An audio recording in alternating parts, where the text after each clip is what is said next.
Samsunglar bu cinsleri bir şey ne olacak? Tabii ki de size modumu tanıtacağım ama modumda maalesef ki 3 tane eşya var.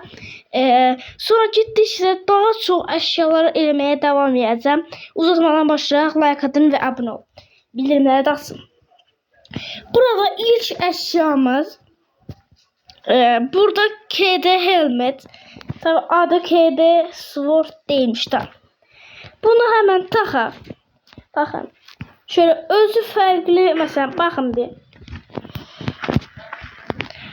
Kaskım orada benimki ise indi alevli oldu taxanda. Tabi bunu yüklemeyi de göstereceğim.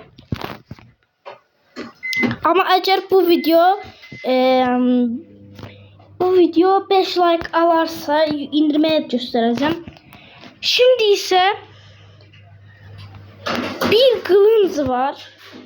Özü neter, kılıncın alanda neter. Farklıdır ama 250 vurur. 250 vurur, hasar verir. Yani tek atar mesela.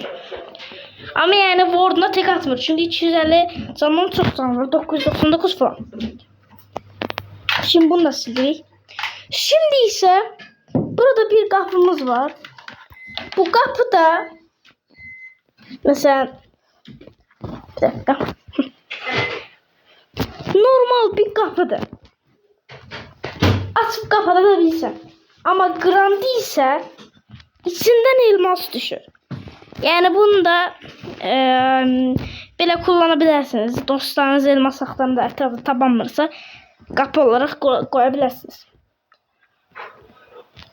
Videomuz bununla bitir. Bununla bitir. Çünkü modumda bu kadar eşya var.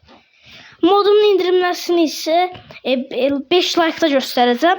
Yani mod pek yani güzel değil. Bu 3 eşyada bir garipti. Ama gittikçe de daha da öğrenin mod elemeyi. Size bayağı güzel mod vereceğim. Hatta sonraki bölüm eğer bu 5 like alsa sonraki bölüm size hem bu modu yüklemeyi göstereceğim. Ondan sonra da size nitroxin modu vereceğim. Tabii ben nitroxin modu yoktu. Özüm eləyəcəm, size vereceğim. Tabii lazer atmağı nə eləyərəm bilmirəm. Hadi bay bay. Like atın ve abone olun. Bir de bildirimler açın. Bay bay.